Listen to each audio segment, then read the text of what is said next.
Not only set boundaries to what they have access to, but you also have to make sure you're deploying those boundaries within your ecosystem. There's a sequence of events from a security perspective and from a data perspective within your environment to make your data clean or to make your documents clean. Group policies and access privileges need to be in place. So all of that is a cleansing activity throughout the organization before you can even start thinking that your agent can have accurate boundaries.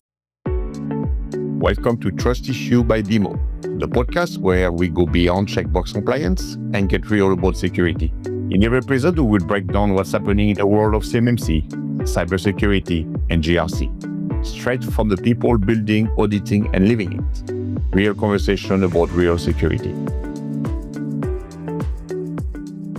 Cindy Oliveto, BEMO's Senior Director of Operations at BEMO. Cindy is responsible for every team that touches every single customer outcome. So everything from the delivery team that is implementing to managed services to technical support and even customer success. So if any of you have questions around how SOC 2, CMMC, ISO is affecting you, what the differences are, Cindy is going to have just like the best point of view on all this because she has to go implement it on every single one of our customers. So she knows why customers are successful, why others are not successful, and you're getting kind of get an insider view on how people become compliant. So Cindy, you have scaled a ton of startups. How did your entrepreneurial experience shape your operational approach that you have here at BEMO? 3 startups, and my background has taught me to build repeatable systems, focusing on clear ownership across teams, put a cadence in place, predictable outcomes. I think looking at the entire operating model across the organization is also important. So developing that dependable rhythm across teams. Those are the key things that I think build team dependencies, customer trust, and deliver good outcomes. Cool. When it comes to CMMC, you're a DoD contractor. You know that this framework or the certification is coming. What are some of the biggest challenges that you're seeing today when it comes to those? Comes to CMMC, considering that you're in charge of ensuring that these clients actually achieve the certification.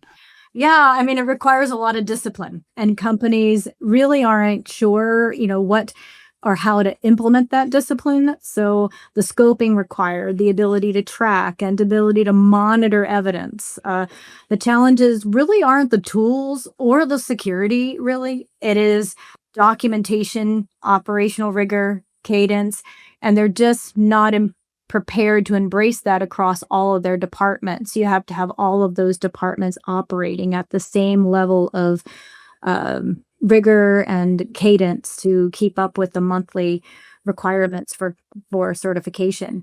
At BEMO, we've walked through this ourselves, and we share our own best practices with our customers. So they always get to learn from us and develop their ongoing operational rigor from the lessons we've learned as well. I think to second, I would say in this point, I think people just feel like, hey, certification, I get my piece of paper. So they ask you the question, what does it take to get there? But they always forget to ask you, what does it take to remain compliant, keep going. And you have to, what do you have to show every month? What would you have to show that you do every month, you do every quarter, you do every year to your assessor? Because when it will come back a year later or 2 years later, and you will like, oh, I haven't done this and this, So again, it's just, people just think the one time, but again, if you don't need to go into compliance, don't go there because it costs money. But once you start, you cannot stop.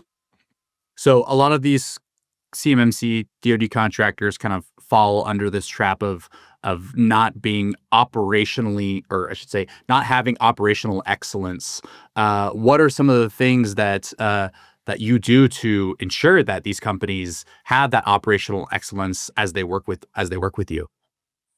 Well, our delivery team sets like a clear cadence, set of roles and expectations with the organizations we work with, and we break down the phases and the approach to becoming compliant to make it easier for them. We ensure customers know what it takes to manage, the security, manage it from a business standpoint. We give them templates so that it helps them, come up to speed real quickly around what those policies and what the controls mean. And so we engage with them on that level and help walk them through it step by step. You've seen, so BEMO ourselves, right? We are SOC 2 Type 2, we're ISO 27001, and we're CMMC Level 1 self-attested. And we're currently going through our CMMC Level 2 certification. So you've seen what it takes to have to maintain these three different, let's call it common or popular frameworks. What's like the difference between them? How would you describe like SOC 2 versus ISO versus CMMC? Is one more challenging than the other? Does one require more operational rigor? So SOC 2 is easy. SOC 2 has its, easy to obtain, just simply run simple security practices being in place and being monitored. On the SOC 2 or the ISO 27001, the Information Security Management Plan and managing that and going through all of those steps, that requires a lot more rigor, as well as the risk management plan and the mitigations for all the risks associated with that management plan. So evidence associated with risk management is now another level added in the ISO realm. And then the ongoing management and executive review. So, making sure that you're tracking nonconformities or anything of that nature, that's another level of ongoing tracking. So I think it just steps it up another level of what your monthly, quarterly, and annual reviews are for monitoring that compliance. What does nonconformity mean? Do you have to ask me that question? Oh, I don't know. I'm curious. I'm like, wait, so in ISO, if you don't conform to a specific policy, like you have to prove that you're non-conforming to it? Yeah. I mean, basically you can be triggered, like basically they call anything that you trigger not compliant for a non-conformity. Right. Exactly. So it's pretty much you have a control, you are not compliant. They call it a non-conformity. Yeah. Yep. That's it. So it's just a term of. There's major you have and five minor. There's major and minor non-conformities, and so there's you need to make sure you're attending to all of them. Then your hope is that in your internal review, if you get your level, you'll have an internal auditor review before your external auditor. Your hope is that you're going through and you have no major nonconformities and maybe a handful of minor ones that may have been missed for one reason or another. And I think one thing I will add, again, the difference at least SOC 2 and ISO. For ISO, you need to have an internal audit and an external audit. So you have an extra step that you don't have in SOC 2. An extra step, extra cost. Yeah. Extra cost, exactly. Yeah. Okay, But SOC 2, you have to do it every year, the full review, versus ISO is every 3 years. So every year you do the internal, you do the external audit. CMMC. But also ISO also has an audit, but it's a it's not a full audit every year. I can't remember. It's not a full audit. It's a random audit. Yes, they randomly check your system. Yeah. Who does? The internal auditor? No, the internal auditor. Yeah, because it's internal.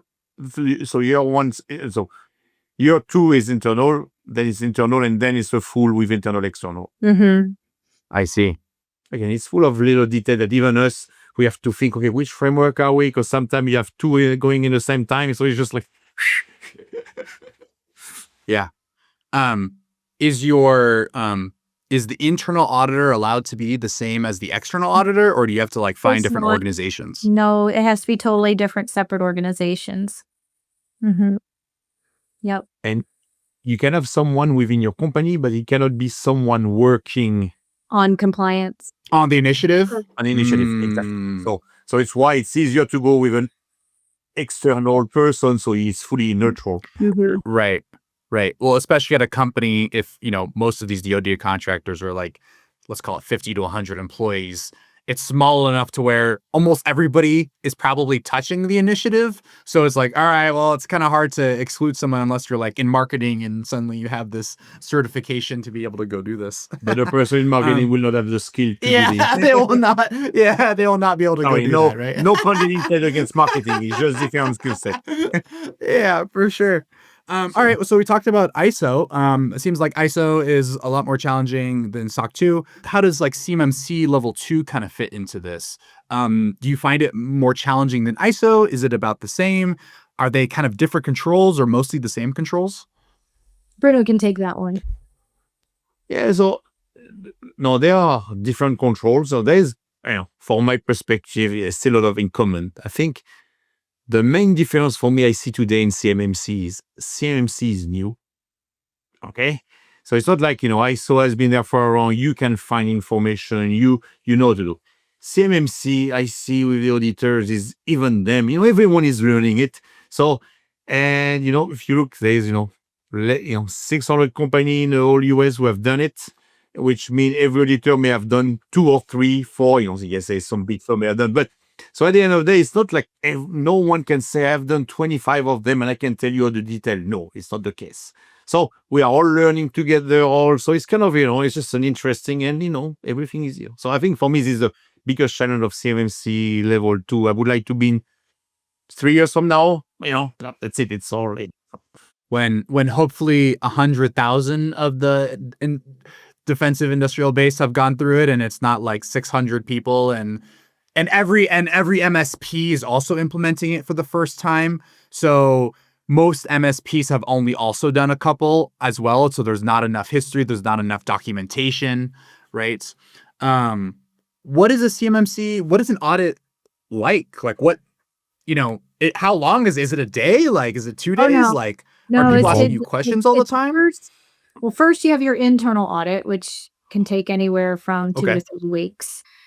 And you get a report out on that. 2 to 3 weeks? Yeah, 2 to 3 weeks, yeah. Yep. And then you get a report out on that. And hopefully you don't have anything to go after. But if you do, you know what you need to straighten out.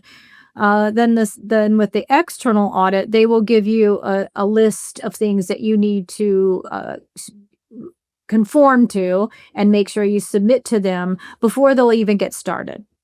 Right. So they've got like about 13 line items that says, okay, give me all of this stuff. Give me your system security plan. I want your network diagrams. I want all of these things, right? Before I will even start. Right.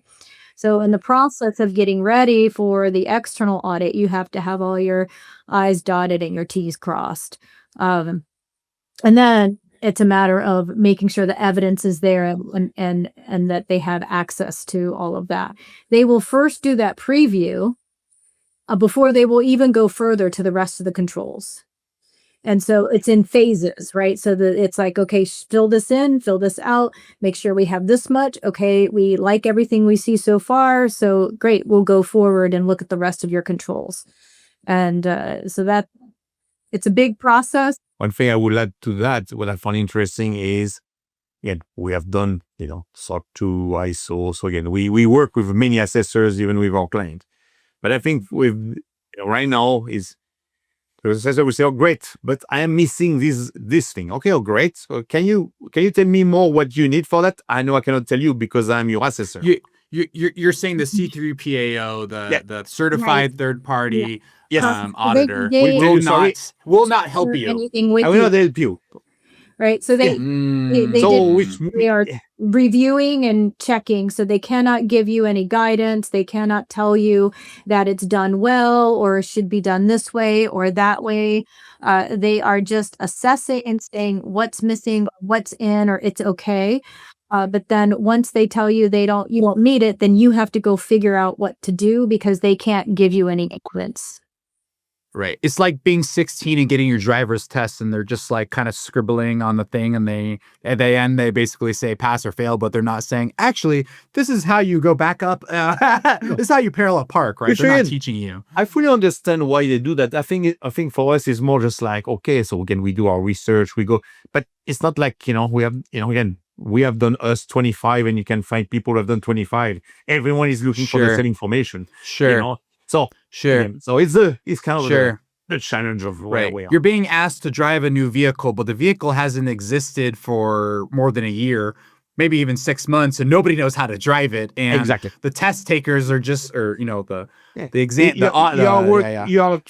There's only 5 units of a car that exists in Yeah. the world, so there's Yeah. 5 people, Yeah. and Yeah. it would be cool if I could talk to the other 500 No, owners. the proctor says no. Yeah. Right.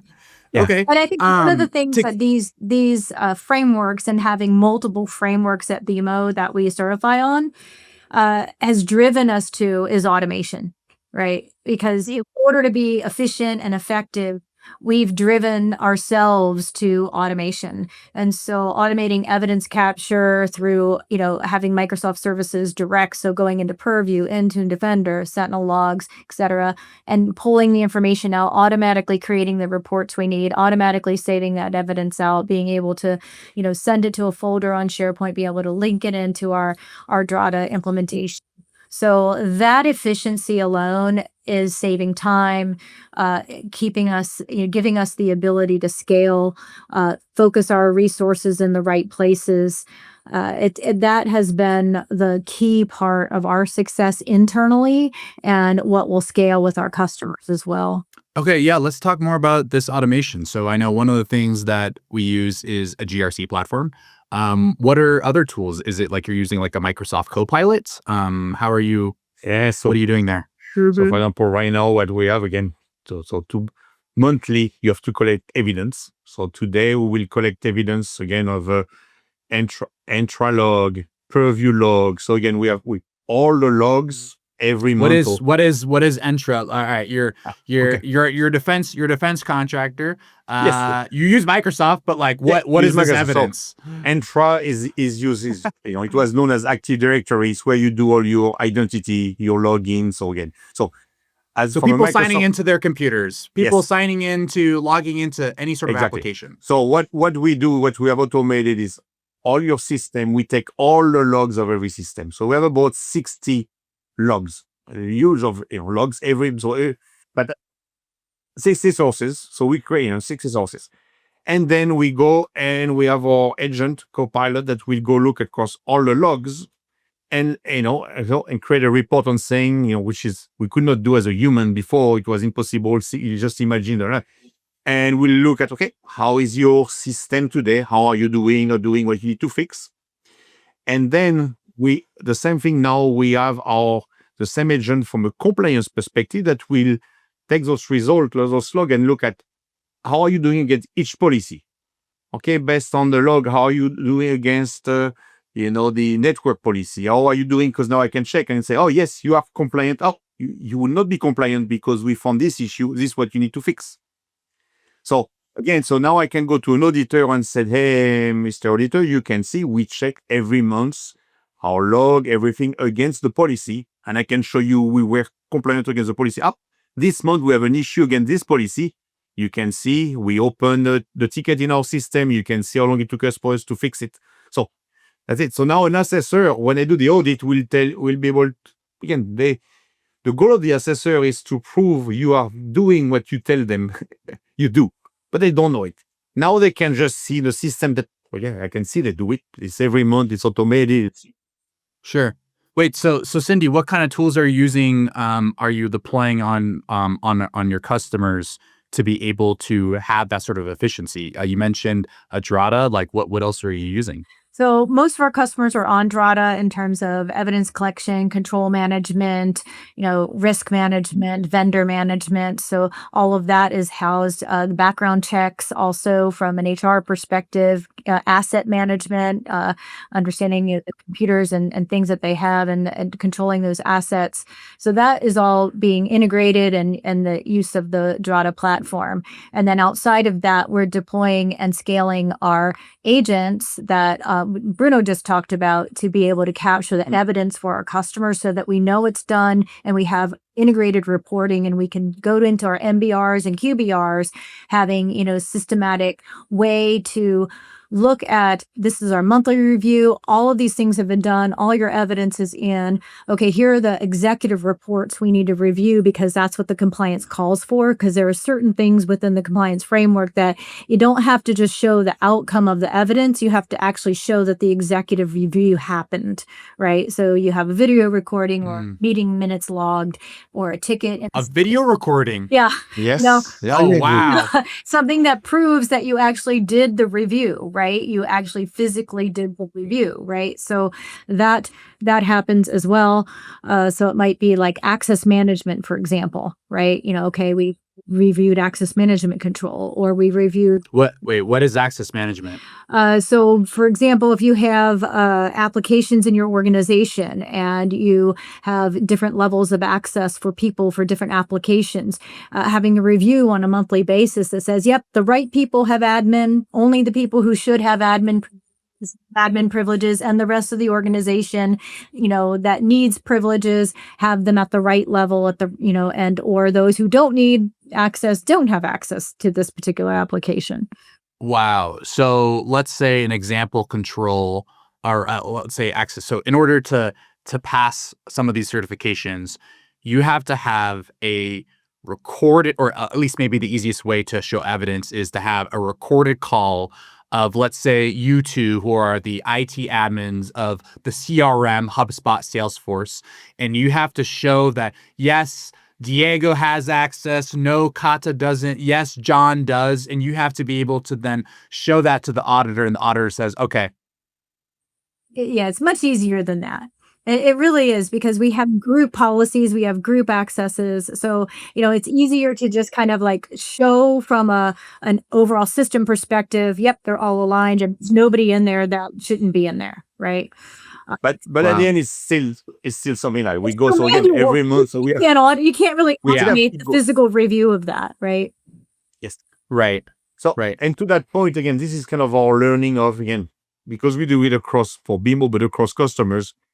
And you work with many different assessors, and every assessor has their own thing. So sometimes stuff that we're not being asked for BEMO, but is being asked for the customer. Like, okay, well, so shit. Now moving forward, we had it to do for all customers because Right. And so it's kind of I might be asked it again for another Again, we ask customer. again by So another. now I have to automate it for Yes. all the edge cases. Correct. exactly. Right. And so which means you add because so again, the more reporting in, but because it's automated, okay, I can add a report. But so my assessor can ask. So in our dream world, moving a lot with Copilot, in a few months we will give our agent to the auditor. Wow. No. So now you're like, go ask again, check yourself. You have access to what we have access, ask, and you come to us if you couldn't find it. But if you find it, our goal is between my GRC platform and the agent from BEMO, you should have every answer you need from your complaints.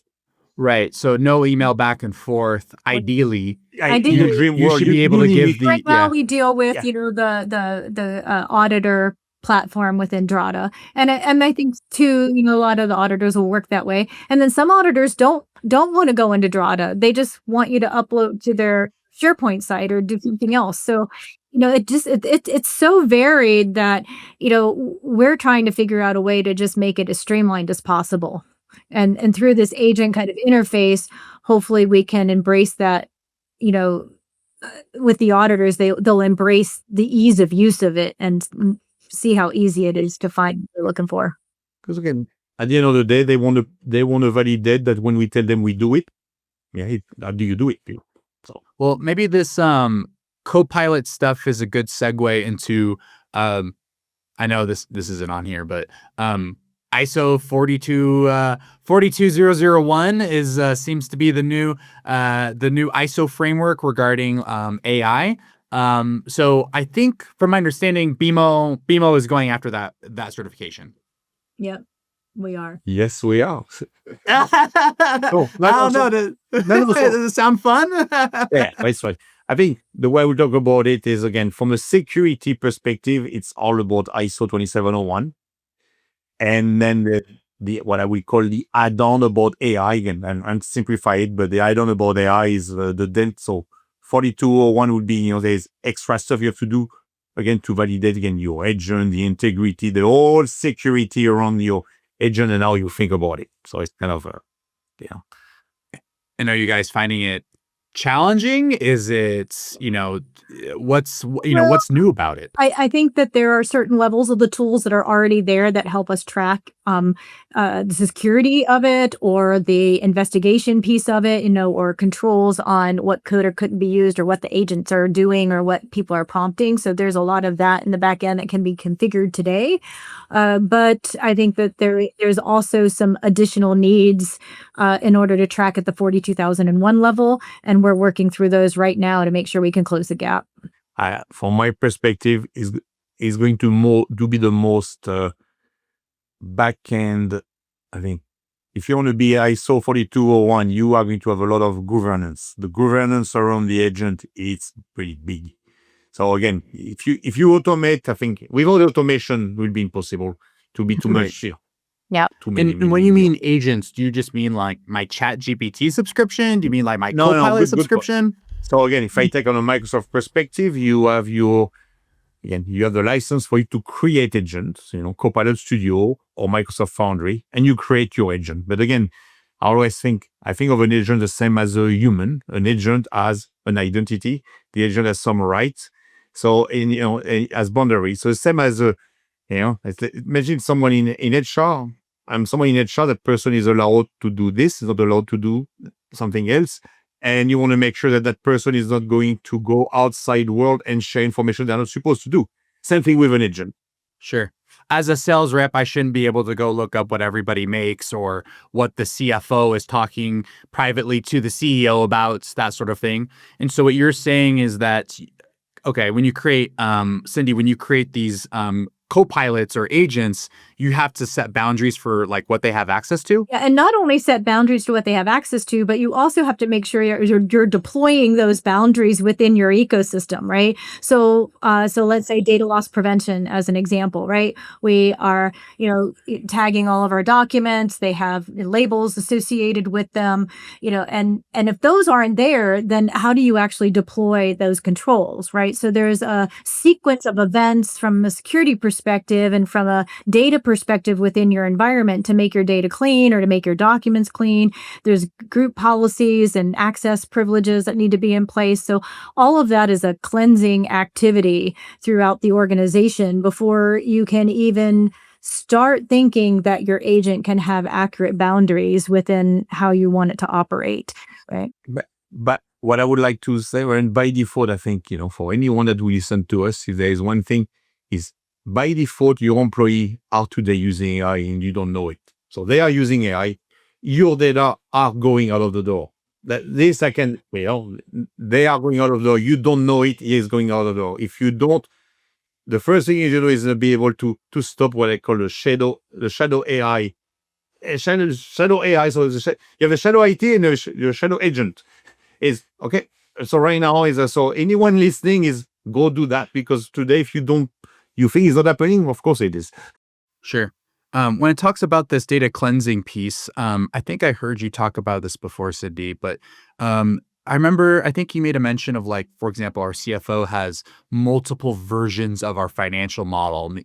He has 2.1 through 7.2, depending on what will happen that year. And so kind of what you're saying is that not all of those different model drafts should necessarily be able to be consumed within your AI models. Correct. Right. Right. Surface themselves. Right. Mm-hmm. That's right. So you have to kind of figure out, what do you want to archive? What do you want in draft? How do you want to deal with those, confines, and what do you want to show up in your query, in results or not? Right. So it is a big cleaning. Yeah. I mean, I just think of, let's say you have 100,000 files, which I'm sure any organization of over 30 to 50 people has. I probably have that many. 100,000 to 500,000. You have that many? Sure. Probably do. How, are you just going one by one and manually classifying or labeling which documents should be consumed? Again, this goes back. Go ahead, Bruno. Quite easy. Oh, so no, Sorry. I mean, we went through a process at BEMO where we automatically classified every document, like automatically put labels on them. That's a process that can be done. You can set them as confidential, general, so that they can't be shared out externally. And then by usage of them, people can say, "Oh, this one's not classified correctly. I need to share it. It's public or whatever." Right. So we gave people an opportunity to classify their documents, but for those that weren't classified, we classified them all for them. Okay, so What what you're what I saying wanted is you basically have to go implement Microsoft Purview, Yeah.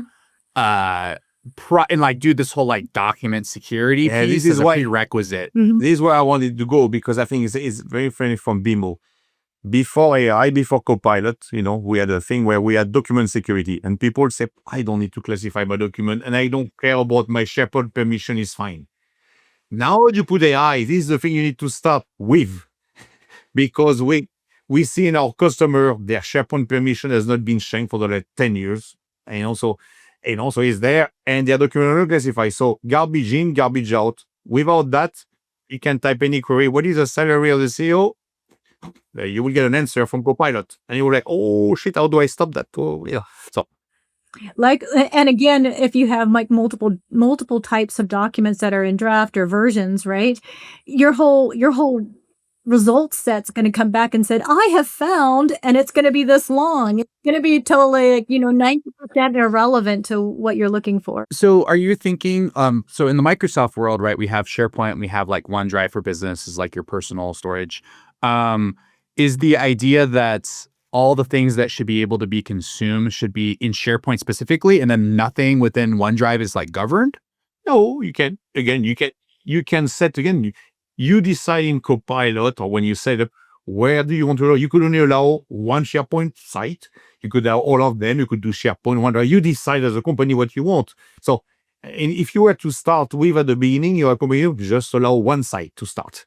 Okay, go classify your agreement, and as you classify, you open a second site and a third one. Kind of.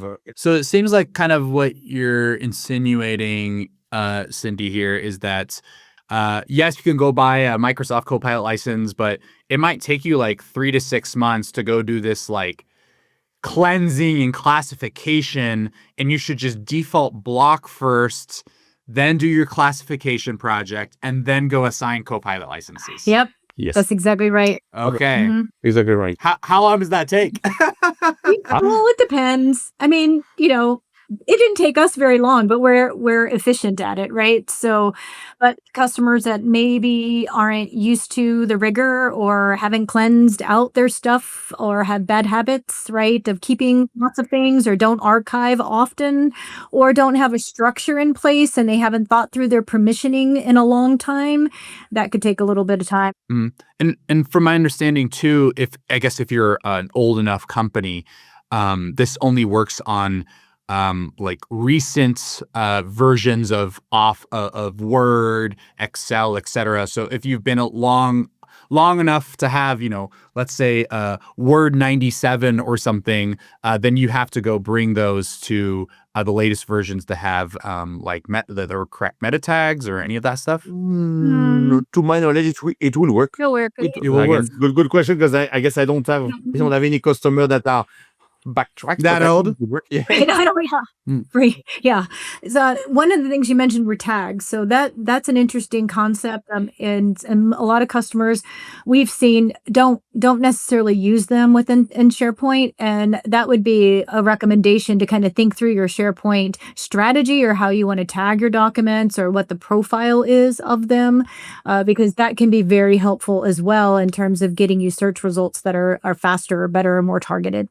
Amazing. Well, let's just do one last question to each of you. You're getting started. You're a CEO of a defense contractor. You're trying to get started with CMMC level 2 today. What's the first thing you do? Where do you start? Identify your core team that is going to drive this initiative. Very Okay, so not buying tools, not anything, just identifying who's in charge of it. who's in charge of it and who's owning it and who are the players, right? Then I'd Are say you saying that? Are you saying that because the people, the customers that they don't necessarily have a point of contact or a champion. And so it ends up being that nobody's driving the initiative. I think in terms of the customer side of things, we see that there's a champion or we see that there's a owner and that there's a strategy, but they don't necessarily really understand the cohesiveness of the team that's needed. Right. And what their accountabilities and responsibilities are for each role. And so it's really getting that team together and thoroughly understanding, okay, we're going to embrace this framework and knowing a little bit about that framework and what these roles need to do so that you're setting the stage ahead of time and you're ready to embrace what's coming at you. That would be first. And then it's about looking at those things, and you all not only have the technology side, you have the business side. So enter BEMO into the picture, right? With collaborating with a customer. We can take care of your security. We can take care of all the integrations to your GRC platform. We can do all of those things. What we need the customer for is to be accountable for the business process and the business side. Because oftentimes there's no process on the business side that's taking care of these controls, right? And what needs to be followed through on. So they need to develop that. So operationally looking at routines, knowing who does what, how often do they do it? What evidence and what tools are needed to do that. And oftentimes it's not just the GRC platform tool that's needed. It's like some process within the business. So if you don't have a change management process or change board that reviews these changes that come in from a software or application perspective, the business is going to need one, right? So that's something they need to implement. Second is building comfort with the systems thinking, because that's what's going to help you really move through your compliance more effectively. And then third, automation, because it's going to help you keep up with things. Me on my side is, are you sure you are ready for the long run? Again, it's not again. So again, you are not signing up just, for the long run. And the second is you are going to, people, you will have to do all your policies, and it's very boring.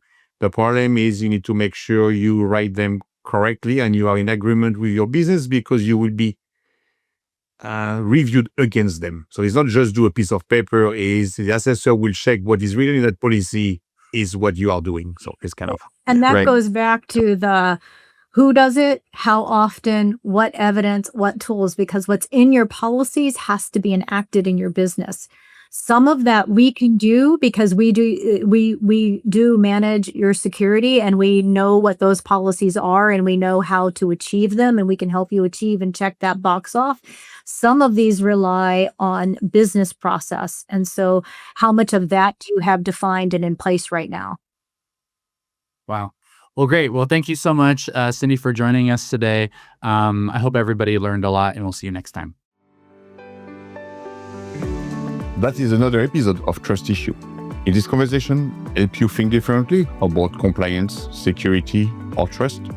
Share it to help someone who is still stuck in a checkbox mode. Each week, we will keep bringing you more episodes, resources, and real-world insight from the BEMO team. Wherever you are listening from, don't forget to rate the podcast and follow us to stay up to date on the latest development in the GRC space. Remember, compliance gets you certified, but real security, that earns trust. Thank you for listening.